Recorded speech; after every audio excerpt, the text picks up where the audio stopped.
Hi friends, welcome to யாஷிகர். இன்னைக்கு பெரிய ஷாக் அப்படின்னா, நம்மளோட விஜயோட அம்மாவ காமிச்சது. இதுவரைக்கும் அம்மா அம்மான்னு சொல்லிட்டு இருப்பாரு. ஆனா ஃபோட்டோஸ காமிச்சது கிடையாது. அ அவங்க அம்மாவோட ரிங்க வந்து வெண்ணிலாக்கு குடுத்தது, அந்த மாரியெல்லாம் கூட அம்மாவ பத்தி டாக்ஸ் வரும். ஆனா அப்ப கூட ஃபோட்டோஸ் வந்து காமிச்சதே கிடையாது. இன்னைக்கு சடன் சர்ப்ரைஸா வந்து அம்மாவோட ஃபோட்டோவ வந்து நம்மளுக்கு ரிவீல் பண்ணது. அம்மா அப்படின்னு அவங்க காமிச்ச அந்த வரைஞ்ச அந்த ஃபோட்டோ யாரு அப்படின்னா, நம்மளோட ஸ்ருதி சண்முகப்பிரியா. இவங்க தான். இவங்க வந்து ஆல்ரெடி நம்மளோட பாரதி கண்ணம்மா சீரியல்ல நம்ம பிரவீன் சாரோடவே ஒர்க் பண்ணியிருக்காங்க. உங்க எல்லாருக்குமே தெரியும்னு நெனைக்கிறேன்.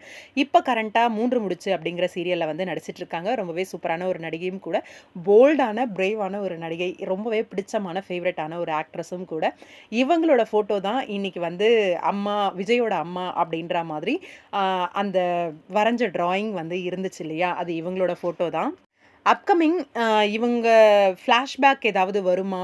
சடனா இன்னைக்கு வந்து இவ்ளோ நாள் இல்லாம அம்மாவோட முகத்த காட்டாம, சடனா இன்னைக்கு அம்மா அப்படின்னு சொல்லி இவங்களோட ஃபேஸ காட்டுறாங்க அப்படின்னும்போது, குட்டி பையனா விஜயோட அவங்க அம்மா இருந்தா மாதிரி ஏதாவது சீன்ஸ் ஃப்ளாஷ்பேக் ஏதாவது வருமா?